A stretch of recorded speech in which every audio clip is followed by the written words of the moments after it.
Berjumpa kembali di RPN Channel. Pada sesi ini saya membahas satu topik, Yesus utusan Allah. Apa jawaban Kristen? Ada sekelompok orang yang seringkali menyerang iman Kristen dengan mengatakan Yesus hanya utusan Allah. Dan saya terbeban untuk memberikan jawaban tentang Yesus utusan Allah sebagaimana tuduhan mereka.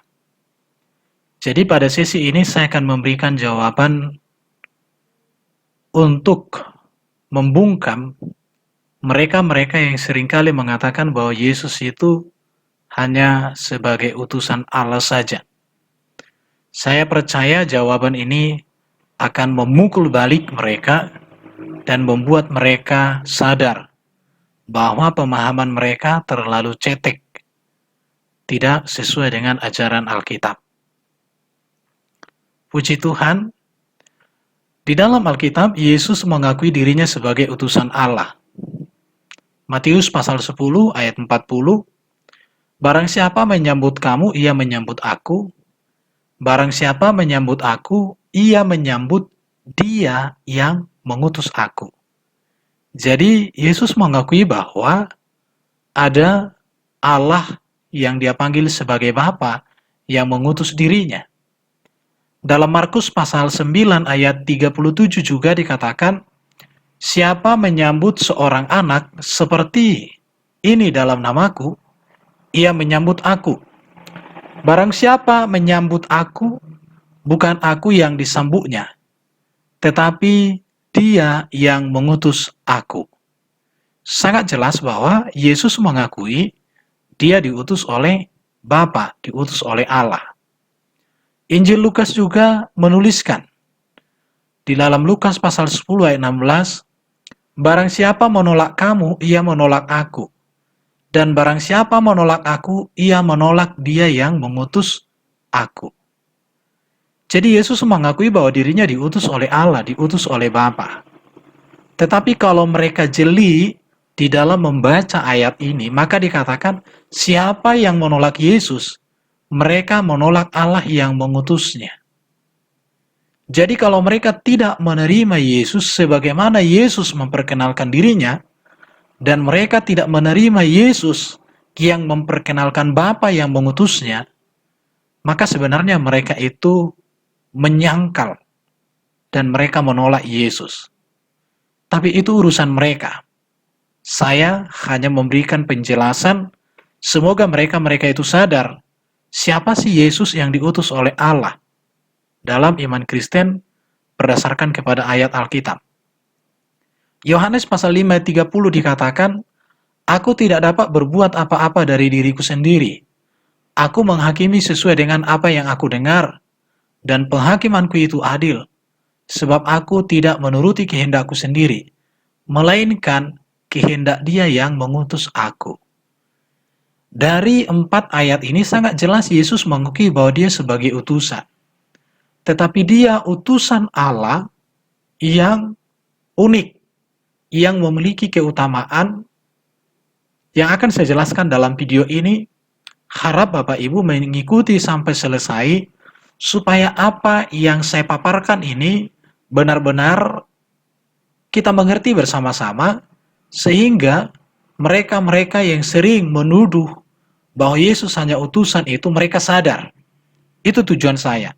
Jadi penulis Injil Matius, Markus, Lukas, dan Yohanes sama-sama mengakui bahwa Yesus sebagai utusan Allah.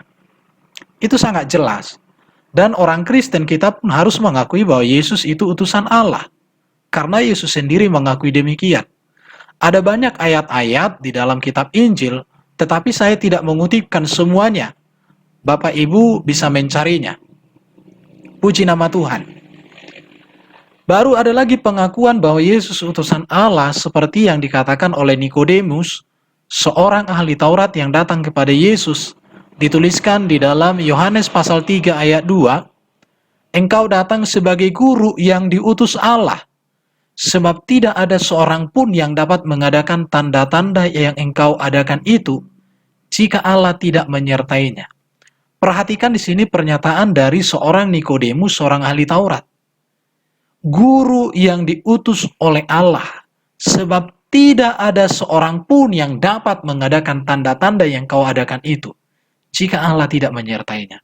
Artinya seorang Nikodemus yang ahli Taurat ini melihat bahwa Yesus itu memiliki keutamaan, keunggulan, memiliki sesuatu hal yang luar biasa di dalam dirinya. Bahwa dia bukan utusan sebagaimana para rasul-rasul atau para nabi-nabi diutus oleh Allah. Dia memiliki keunikan. Puji Tuhan. Saya akan tunjukkan lagi, ini pernyataan dari Petrus dan murid-murid. Dikatakan oleh Petrus dan murid-muridnya di dalam Kisah Rasul 3, Allah telah menggenapi apa yang telah difirmankannya dahulu dengan perantaraan nabi-nabinya, yaitu bahwa Mesias yang diutusnya, itulah Yesus, harus menderita. Jadi para rasul, Petrus dan kawan-kawannya mengatakan bahwa Yesus itu diutus. Allah membangkitkan hambanya, itulah Yesus, dan mengutus hambanya, itulah Yesus, kepada kamu, supaya ia memberkati kamu dengan memimpin kamu masing-masing kembali dari segala kejahatanmu. Jadi di sini Petrus dan murid-murid mengatakan bahwa Allah mengutus Yesus untuk memimpin manusia kembali dari segala kejahatan. Artinya Yesus itu diutus sebagai pemimpin kepada pertobatan, pemimpin kepada keselamatan, pemimpin kepada kebenaran, pemimpin kepada kekudusan. Jadi dari penjelasan ini sebenarnya bahwa Yesus seorang utusan Allah yang sangat luar biasa, yang sungguh sangat menakjubkan kehidupannya, pengajarannya, dan nanti akan saya jelaskan semuanya. Rasul Paulus mengatakan juga di dalam Roma pasal 8 ayat 3, sebab apa yang tidak mungkin dilakukan hukum Taurat karena tak berdaya oleh daging, telah dilakukan Allah dengan jalan mengutus anaknya sendiri dalam daging yang serupa dengan daging. Paulus mengatakan mengutus anaknya sendiri. Apa yang diajarkan oleh Paulus bahwa Yesus diutus oleh Bapa, diutus oleh Allah, sesuai dengan apa yang diajarkan oleh Matius, Markus, Lukas, dan Yohanes. Bahkan Roma pasal 8 ayat 3 ini bisa digabungkan dengan di dalam Yohanes pasal 3:16. Karena begitu besar kasih Allah akan dunia ini, sehingga ia mengaruniakan, mengutus anaknya yang tunggal, supaya setiap orang yang percaya kepadanya tidak binasa, melainkan beroleh hidup yang kekal. Jadi jelas sekali bahwa Paulus mengatakan Allah mengutus anaknya, itulah Yesus, untuk apa? Untuk keselamatan, untuk menggenapi seluruh hukum Taurat. Di dalam Galatia 4 ayat 4, tetapi setelah genap waktunya maka Allah mengutus anaknya yang lahir dari seorang perempuan dan takluk kepada hukum Taurat. Jadi sangat jelas sekali di sini kalau kita mau mengakui Yesus sebagai utusan Allah, sangat bagus. Tetapi harus sampai kepada utusan yang bagaimanakah Yesus ini. Utusan seperti apakah Yesus ini? Itu yang harus juga dipahami. Mari kita lihat utusan yang bagaimanakah Yesus ini. Saya mau menyampaikan kepada kita, Yesus utusan yang berbeda dengan para nabi dan para rasul sebagai utusan. Ada banyak nabi, mulai Nabi Musa. Jika kita mengikuti pola pikir dari saudara-saudara kita Muslim, bahwa Adam pun sebagai nabi atau siapapun sebagai nabi, Yesus utusan yang berbeda, bahkan unggul atas semua para nabi, siapapun namanya, yang tertulis di dalam Alkitab. Mengapa saya katakan Yesus berbeda, unggul daripada mereka? Saya akan membuktikan dengan data-data. Saya mau menunjukkan bahwa Yesus utusan yang kehadirannya telah dijanjikan Allah kepada para nabi. Jadi janji Allah kepada para nabi itu sudah dinyatakan kepada apa? Janji Allah kepada para nabi tentang Yesus itu sudah terjadi. Mulai zaman Musa dalam kitab Taurat sudah dituliskan akan datangnya Yesus. Sementara yang lain-lain tidak seperti demikian. Ada banyak ayat yang berbicara tentang nubuat akan kehadiran Yesus di dalam kitab Taurat dan kitab para nabi. Jadi kehadiran Yesus sebagai utusan itu berbeda. Karena sudah dijanjikan, sudah direncanakan Allah, jauh bahkan zaman Musa sudah dituliskan. Bahkan di dalam iman Kristen, di zaman Adam pun Allah sudah berjanji akan mengutus seorang yang dilahirkan wanita yang akan mengalahkan iblis di kitab Kejadian. Sangat jelas sekali. Ya, di dalam channel ini ada saya membuat tentang bukti-bukti bahwa Yesus itu Mesias sebagaimana dinubuatkan dalam kitab Perjanjian Lama. Saya sudah bahas hal ini. Maka di sini saya tidak membahas itu lagi. Yesus utusan yang kehadirannya menggenapi seluruh ajaran Taurat dan para nabi. Di dalam Yesus seluruh kegenapan janji Allah sempurna. Para nabi menubuatkan tentang Yesus. Para nabi mengajarkan tentang ajaran-ajaran, tentang nubuatan-nubuatan, tentang apapun. Dan Yesus datang menggenapi seluruh ajaran Taurat dan para nabi itu. Maka saya katakan Yesus unggul, Yesus unik, Yesus utama. Di dalam Yesuslah seluruh kegenapan janji Allah itu sempurna. Hukum Taurat menunjukkan akan adanya dosa. Tetapi Yesus menggenapi hukum Taurat, memberikan jalan keselamatan, jalan keluar dari dosa. Maka Yesus menggenapi dan menyempurnakan. Yesus utusan yang menjadi inti pemberitaan para rasul. Kalau kita membaca seluruh kitab Perjanjian Baru, berita yang mereka ajarkan adalah tentang Yesus, kekudusan, kebenaran, kesucian, kekudusan, kasih, mengampuni. Semua itu berdasar kepada ajaran Yesus. Kalau kita para nabi, kitab Perjanjian Lama, kitab Jabur, kitab nabi-nabi, itu semua menubuatkan tentang kedatangan Yesus. Tetapi kita para rasul, kitab Perjanjian Baru, itu semua titik tolak beritanya adalah Yesus. Maka harus sampai ke sini sebenarnya orang berpikir, utusan yang bagaimanakah Yesus itu? Utusan yang sangat luar biasa. Oke, Yesus utusan yang kehidupannya sejak lahir sampai dia naik surga, unggul atas semua para nabi, atas semua manusia, baik itu nabi maupun rasul. Saya akan buktikan pernyataan saya ini, mari kita simak bersama-sama. Apa buktinya bahwa keunggulan Yesus atas para nabi maupun para rasul sebagai utusan? Yang pertama adalah kelahiran Yesus ajaib. Seringkali orang mengatakan lebih ajaib lagi Adam, karena Adam lahir tanpa ada ayah, tanpa ada ibu. Tetapi saya mau jelaskan, tegaskan di sini. Adam itu diciptakan, dibentuk oleh Allah dari debu tanah. Dibentuk. Yang mana debu tanah itu adalah ciptaan Allah. Sedangkan Yesus adalah firman yang kekal di dalam diri Allah Sang Pencipta. Bahkan Allah menciptakan segala sesuatu oleh firman. Itulah yang diturunkan menjadi manusia. Pertanyaannya adalah, manakah lebih mulia firman Sang Pencipta daripada hasil dari ciptaan Allah, yaitu debu tanah? Tolong dipikirkan dalam-dalam. Kalau Anda mengatakan bahwa Adam lebih mulia karena lahir dari wanita, lahir tanpa ayah dan ibu, maka saya katakan dia dari tanah. Dia dari tanah, dan tanah itu diciptakan Allah. Bagaimana Allah mencipta? Dengan firman. Sedangkan Yesus adalah firman Sang Pencipta yang ada di dalam diri Allah, diturunkan datang menjadi manusia melalui rahim Maria. Sekarang pertimbangkan saja, mana lebih mulia? Firman yang menjadi manusia, atau tanah yang dibentuk oleh sang pemilik firman jadi manusia? Silakan menggunakan nalar sendiri. Saya mau mengatakan kehidupan Yesus sempurna. Satu-satunya sejarah, tokoh di dalam Alkitab yang tidak berdosa seumur hidupnya hanya Yesus. Adam berdosa, Abraham berdosa, Nuh berdosa, mabuk, Musa juga berdosa, semua para nabi ada dosanya. Tetapi Yesus satu-satunya tidak berdosa, sempurna. Maka karena Yesus seorang sosok utusan yang sempurna, tidak berdosa, saya percaya dia mengampuni dosa. Saya percaya dia adalah teladan hidup yang benar. Tidak butuh lagi siapapun. Yesus sudah sempurna kok. Masa cari lagi yang berdosa? Baru perbuatan ajaib Yesus. Memang ada orang mengatakan Musa juga melakukan banyak mujizat, Elia mengadakan mujizat. Tapi saya mau mengatakan, mujizat yang diperbuat oleh Yesus jauh lebih dahsyat. Kenapa? Karena mujizat yang dikerjakan oleh Yesus adalah mengampuni dosa, memberikan keselamatan, dan dia naik ke surga, menyediakan surga bagi yang percaya kepadanya. Perbuatan ajaib Yesus ada banyak sekali. Jadi kalau Anda mengatakan Yesus hanya sebagai utusan, lihatlah utusan yang bagaimanakah Yesus itu. Lihat perbuatannya.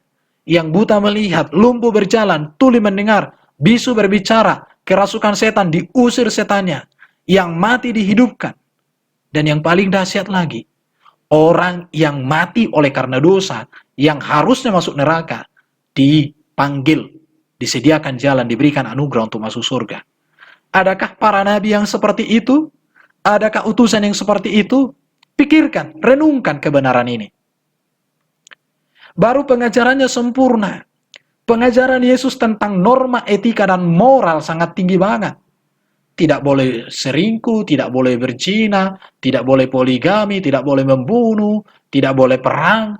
Tapi harus mengasihi, mengampuni, merangkul, berbuat baik, mengayomi, berdoa untuk orang yang memusuhi, memberkati orang yang mengutuki. Adakah pengajaran utusan-utusan di dalam sejarah dunia ini yang memiliki ajaran etika moral, norma-norma kehidupan yang seperti Yesus? Mari renungkan sendiri pertanyaan saya ini. Renungkan, masukkan dalam hati. Saya mengatakan tidak ada. Ada banyak buku-buku teologi yang saya baca, atau banyak buku teologi yang ada beredar di dunia ini. Tapi tidak ada yang bisa menandingi ajaran etika dan moral. Bahkan ajaran-ajaran Yesus menjadi sumber inspirasi.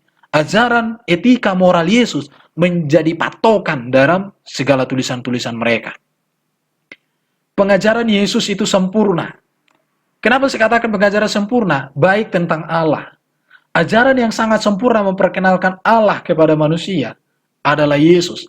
Allah yang maha kasih, Allah yang menyediakan surga, Allah yang mengampuni, Allah yang memberkati, ada nyata di dalam kehadiran Yesus. Lewat kedatangan Yesus sebagai utusan Allah, kita melihat bahwa Allah itu bisa dimengerti oleh manusia. Bisa kita merasakan kasih-Nya. Bisa kita melihat segala keajaibannya. Jadi bukan katanya, tapi nyata. Ajaran-ajaran Yesus tentang manusia. Bagaimana manusia yang berdosa dikasihi. Bagaimana manusia yang terbelakang diayomi. Bagaimana manusia yang lemah dikasihi. Bagaimana manusia yang punya posisi tinggi harus menjadi hamba. Semua diatur tentang dosa. Yesus mengajarkan etika dosa semua jelas. Tentang keselamatan, Yesus berkata, aku jalan kebenaran dan hidup. Tidak ada seorang pun yang sampai kepada surga, kepada Bapa, kalau tidak melalui aku. Akulah terang dunia, kata Yesus. Akulah roti hidup, kata Yesus. Akulah gembala yang baik. Aku akan menuntun kamu kepada keselamatan. Semua ajaran-ajaran Yesus sempurna. Saya mau tegaskan, tidak ada ajaran di dunia ini tentang kebenaran-kebenaran teologis yang menandingi ajaran Yesus. Tapi ajaran Yesus sempurna, menjadi dasar dari semua para teolog untuk menulis tentang doktrin-doktrin daripada teologi sistematika atau Allah, manusia, dunia, dosa, keselamatan, bahkan tentang angelologi atau pneumatologi, semuanya sangat jelas sekali. Oke, jadi saya mau katakan juga bahwa kematiannya agung sebagai kurban penebusan dan perjanjian kekal Allah. Di dalam channel ini saya sudah membahas mengapa Yesus harus mati untuk mengampuni dosa. Silakan Bapak Ibu dengarkan hal itu, saya tidak ulang lagi di sini. Tetapi kematian Yesus itu kematian yang agung, karena dia menjadi kurban penebusan, menggenapi seluruh kurban-kurban penebusan manusia yang berdosa, dan kurban perjanjian kekal di dalam kitab Taurat, di mana setiap ada dosa, ada kurban. Baru kita melihat bahwa keajaiban Yesus sebagai utusan sangat berbeda. Kita lihat dalam kebangkitannya yang mulia, di mana kebangkitan Yesus membuktikan maut telah dikalahkan. Kematian sudah dikalahkan. Bahkan Yesus berhadapan langsung dengan maut, dan maut itu sudah ditaklukkan oleh kebangkitannya. Adakah para nabi yang mengalami kebangkitan seperti Yesus? Mengalahkan maut, dan dia menampakkan diri, dan dia juga naik ke surga. Ada memang di dalam kitab suci, orang yang mati bangkit lagi, tapi mati lagi. Yang berikut kemuliaannya, Yesus naik ke surga, sediakan tempat bagi orang percaya. Jadi kalau orang mengatakan Yesus sebagai utusan, lihat aja kemuliaan yang dimiliki Yesus ini. Dia sudah naik ke surga kok. Dan dia menyediakan tempat bagi orang percaya, karena Yesus berkata, aku pergi ke rumah Bapakku menyediakan tempat bagimu. Kalau sudah selesai tersedia, dia akan datang di hari zaman. Utusan yang lain adakah yang demikian? Kalau tidak ada, mengapa Anda ragu? Mengapa Anda tidak bersedia untuk meninggalkan iman yang lama itu? Dan terimalah Yesus sebagai utusan yang sempurna. Kalau Yesus sudah utusan yang sempurna, mengapa mengikuti lagi utusan yang penuh dengan kekurangan, penuh dengan dosa, penuh dengan intrik-intrik keduniawian? Baru dikatakan juga akhir zaman, Yesus mengajar tentang akhir zaman. Ia datang sebagai hakim yang adil, menghakimi orang yang hidup dan yang mati, yang menentukan, yang memberikan upah orang masuk surga, dan yang menghukum orang masuk neraka bersama dengan iblis. Jadi utusan yang bagaimana lagi yang harus dicari? Yesus utusan yang sempurna. Sudah, terima saja. Ini satu kebenaran yang sangat agung, yang membuat saya semakin percaya, tidak ada lagi yang harus diikuti selain Yesus Kristus, utusan Allah, firman jadi manusia itu. Sekarang mau saya bahas untuk apa Allah mengutus Yesus. Ini juga harus Anda ketahui. Harus diketahui khususnya para mantan-mantan Kristen yang seringkali koar-koar. Untuk apa Allah mengutus Yesus? Yohanes 3:17, Allah mengutus anaknya ke dalam dunia bukan untuk menghakimi dunia, melainkan untuk menyelamatkannya oleh dia. Jelas bahwa Yesus datang untuk menyelamatkan dunia. Ada orang mengutip, aku datang hanya untuk bangsa Yahudi. Itu ayatnya harus dipahami konteksnya. Jangan dipahami, masih banyak ayat yang lain berkata bahwa Yesus datang untuk semua bangsa. Konteksnya jangan dilupakan. Memang biasanya begitulah. Tapi merasa pintar, diajari, tidak mau. Tidak apa-apa. Jadi untuk apa Allah mengutus Yesus menyelamatkan dunia? Yohanes 4:34 kata Yesus, makananku ialah melakukan kehendak Dia yang mengutus aku dan menyelesaikan pekerjaannya. Untuk apa Allah mengutus Yesus? Melakukan kehendak Bapa. Apa kehendak Bapa? Keselamatan bagi manusia, kedamaian bagi manusia, hidup kekal bagi manusia, dan menyelesaikan pekerjaan Bapa yang mengutusnya. Apa pekerjaannya? Menggenapi seluruh hukum Taurat, menggenapi kitab-kitab para nabi. Selesai. Jadi untuk apa Allah mengutus firman menjadi manusia, Yesus sebagai utusan? Melakukan kehendak Bapa yang mengutus, menyelesaikan kehendak Bapa bagi manusia ini. Yohanes 6:39, supaya dari semua yang telah diberikannya kepadaku, jangan ada yang hilang, tetapi supaya kubangkitkan pada akhir zaman. Untuk apa Allah mengutus Yesus? Supaya manusia yang percaya kepada Allah selamat, tidak ada yang hilang, dan mereka mengalami kebangkitan pada akhir zaman. Siapa yang bangkitkan? Yesus akan membangkitkan orang-orang yang percaya dan menerima keselamatan. Sangat jelas. Lihat lagi kebenaran ini. Saya akan tunjukkan ayat-ayat saja. Yohanes 8:26. Dia yang mengutus aku adalah benar, dan apa yang kudengar daripadanya, itu yang kukatakan kepada dunia. Untuk apa Yesus diutus oleh Allah ke dunia ini? Untuk menyampaikan apa yang Bapa firmankan, Bapa kehendaki bagi manusia. Jadi kalau Yesus datang menyampaikan kebenaran-kebenaran Allah kepada dunia, mengapa Anda tidak menerima kebenaran Yesus ini? Kalau orang menolak kebenaran yang disampaikan Yesus, maka sama dengan menolak Allah yang mengutusnya, dan bagiannya neraka. Jelas. Tidak ada yang lain.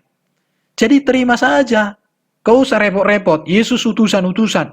Ya sudah, lihat utusannya bagaimana dia. Untuk apa dia diutus? Apa kelebihan Yesus sebagai utusan Allah dengan para nabi-nabi lain sebagai utusan? Harus dipahami.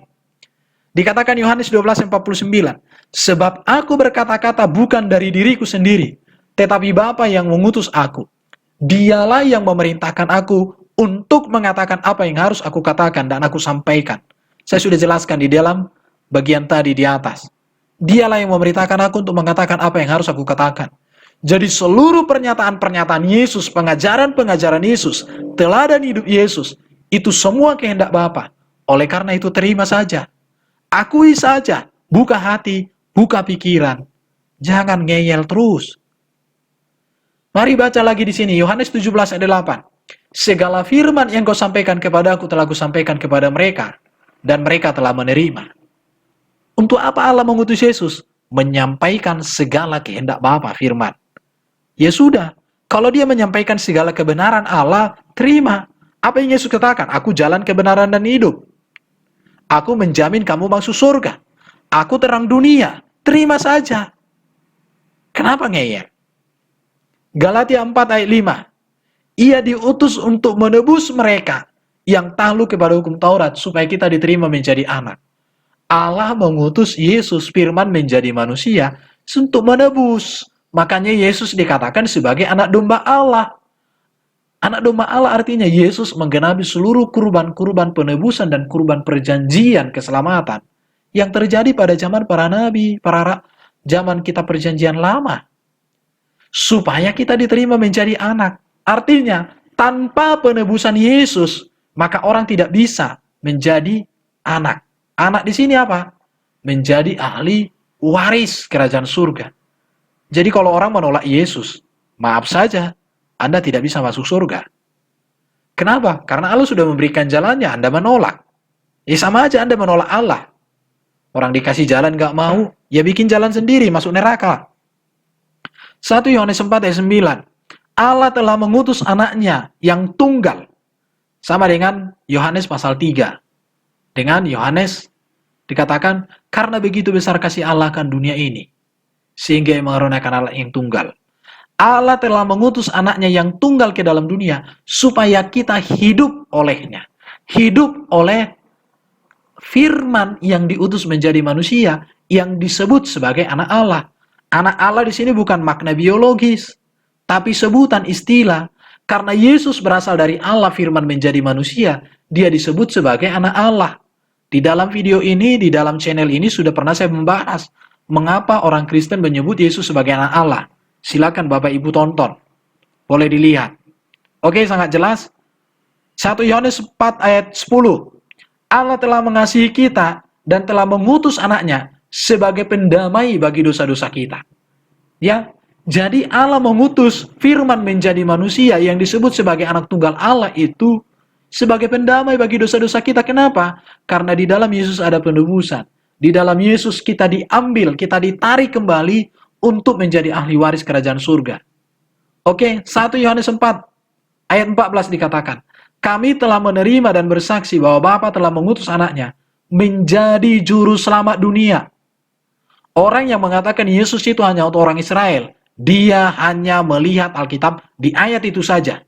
Tapi dia tidak melihat keseluruhan Alkitab.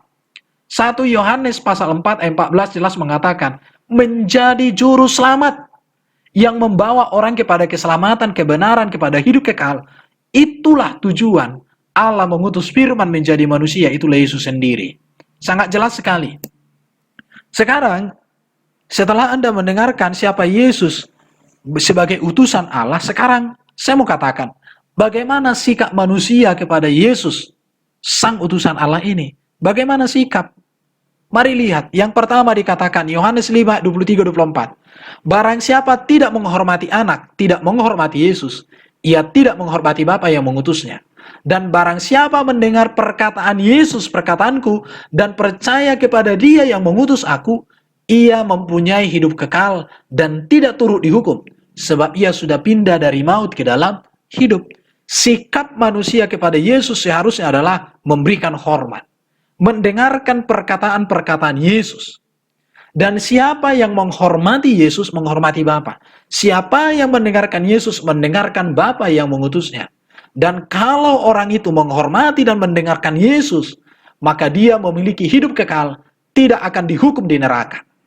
Jadi sikap yang harus dimiliki oleh orang kepada Yesus sebagai utusan Allah ini adalah hormati. Tapi sayang sekali, banyak para mantan-mantan Kristen menghina Yesus dengan kata-kata yang jelek sekali. Sesungguhnya Anda tidak mengenal Yesus yang begitu agung dan mulia ini. Buka hatimu bagi kamu para mantan-mantan Kristen. Jadi di sini harus menghormati. Menghormati artinya benar-benar mengagungkan kemuliaan yang diberikan Allah kepada sang utusan. Mendengarkan. Oke? Saya tunjukkan Yohanes 14 ayat 24. Barang siapa tidak mengasihi aku, ia tidak menuruti firmanku. Dan firman yang kau dengar itu bukanlah daripadaku, melainkan Bapa yang mengutus aku. Apa sikap kita dari ayat ini kepada Yesus? Kasihilah Yesus. Caranya bagaimana? Lakukanlah semua perintah, perkataan-perkataan Yesus. Apa itu? Terimalah Yesus sebagai juru selamat. Terimalah Yesus sebagai juru damai. Terimalah Yesus sebagai kebenaran. Terimalah Yesus sebagai kehidupan. Terimalah Yesus sebagai terang. Itu artinya mengasihi. Tapi siapa yang tidak mengasihi, yang tidak menuruti, maka dikatakan dia sedang membangkang kepada Allah yang mengutus. Sangat jelas ya? Oke, saya tunjukkan lagi ayat berikut. Apa sikapnya kepada utusan Allah ini? Yohanes 13 ayat 20. Barang siapa menerima aku, yang menerima dia yang mengutus aku. Jadi harus menerima. Kalau tidak menerima Yesus sebagai juru selamat pribadi, sebagai penguasa dalam hidupnya, sebagai kurios, maka dia akan binasa. Yohanes pasal 17 ayat 3. Inilah hidup yang kekal itu, yaitu bahwa mereka mengenal Engkau, satu-satunya Allah yang benar, dan mengenal Yesus Kristus yang telah Engkau utus. Mengenal, memiliki relasi yang intim dengan Yesus, memiliki hubungan. Bagaimana caranya? Bacalah ajaran-ajaran Yesus. Terimalah Yesus, kenallah Yesus. Itulah yang harus kita lakukan terhadap Yesus sang utusan Allah yang agung ini. Firman yang kekal menjadi manusia. Saya menunjukkan lagi di sini sikapnya bagaimana. Di dalam Yohanes 3:16, karena begitu besar kasih Allah ke dunia ini, sehingga ia telah mengaruniakan anak yang tunggal, supaya setiap orang yang percaya kepadanya tidak binasa, melainkan beroleh hidup yang kekal. Sikapnya bagaimana kepada Yesus? Sebagai utusan Allah yang agung ini, percaya. Percaya artinya setia, taat, dan sungguh-sungguh. Percaya itu bukan di mulut. Percaya itu artinya hati yang berserah untuk dipimpin dan berkomitmen untuk setia kepada Tuhan, kepada kebenaran-kebenarannya. Inilah sikap kita seharusnya. Dengarkan dia, hormati dia, kasihi dia, turuti dia, kenallah pribadinya. Percaya artinya serahkanlah hidupmu kepada Yesus, sang utusan Allah ini. Adakah utusan Allah yang lebih agung dari Yesus? Kalau ada, tunjukkan sama saya, berikan datanya. Tapi sejauh sampai hari ini saya membaca buku-buku teologi, membaca kitab-kitab, tidak ada utusan yang menandingi Yesus sebagai utusan Allah. Tidak ada utusan yang lebih baik, lebih benar, lebih kudus daripada Yesus. Kalau ada, tunjukkan sama saya datanya. Saya akan beda. Kalau ada, saya bisa berganti haluan. Saya tantang semua orang untuk menunjukkan siapa utusan Allah yang lebih agung daripada Yesus. Tunjukkan sama saya.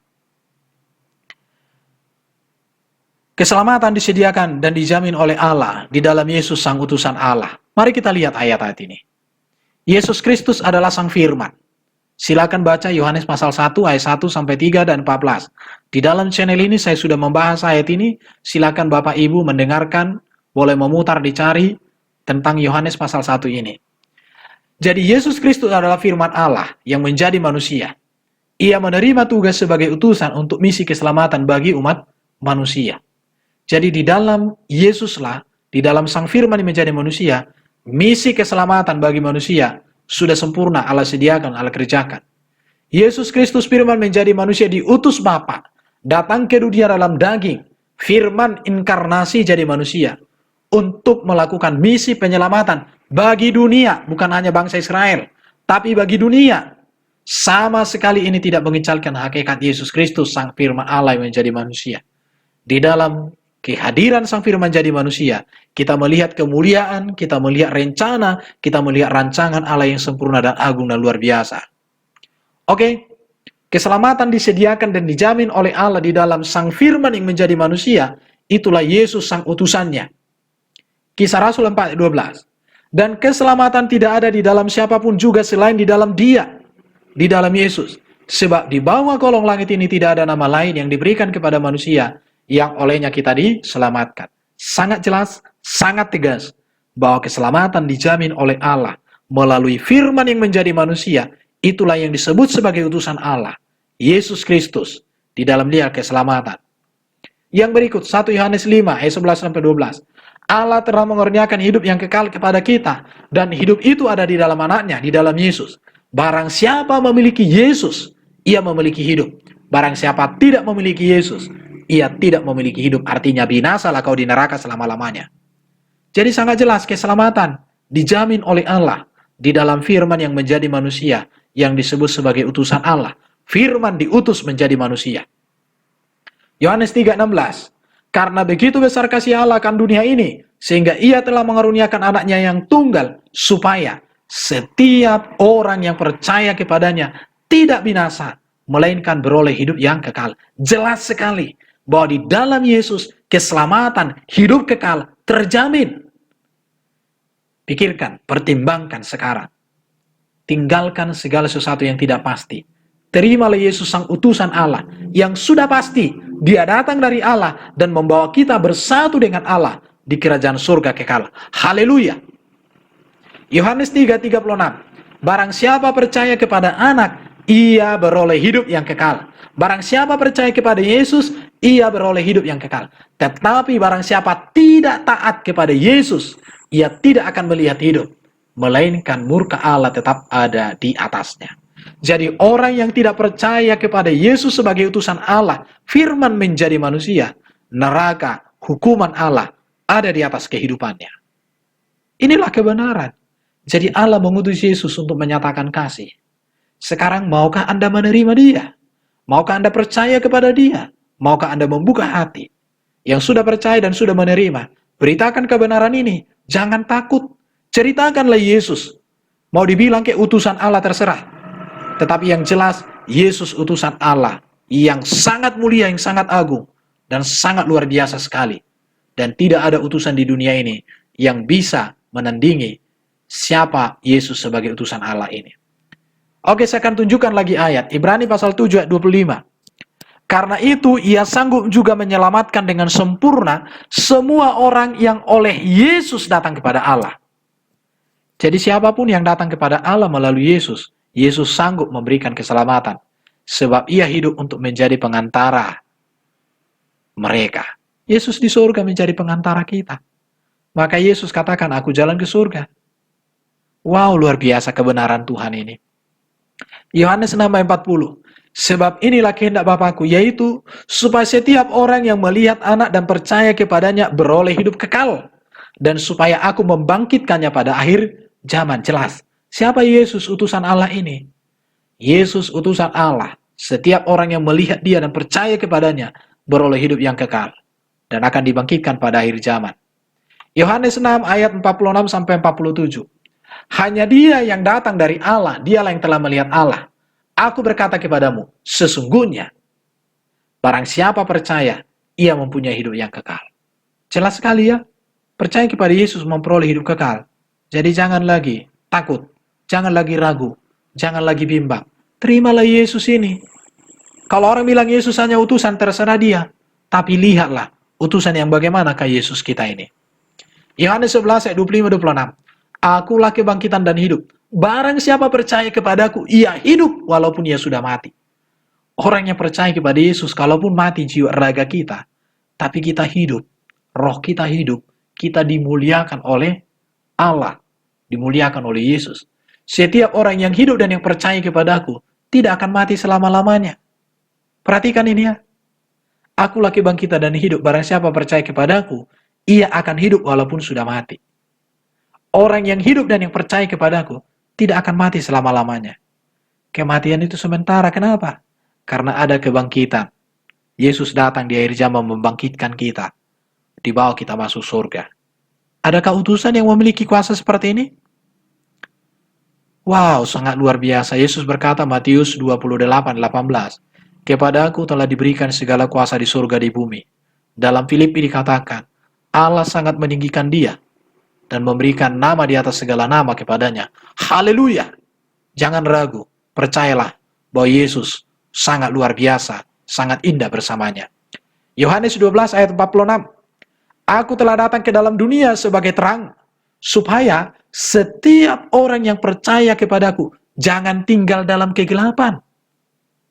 Adakah Anda sedang dalam kegelapan, tidak ada kepastian keselamatan? Atau Anda dalam kebingungan, Anda dalam ketakutan? Buka hati kepada Yesus, maka Anda akan mendapatkan terang yang sejati. Buka hati kepada Yesus, Anda akan melihat kemuliaan surga. terimalah Yesus sang utusan Allah yang agung ini. Jangan lagi banyak cengcong.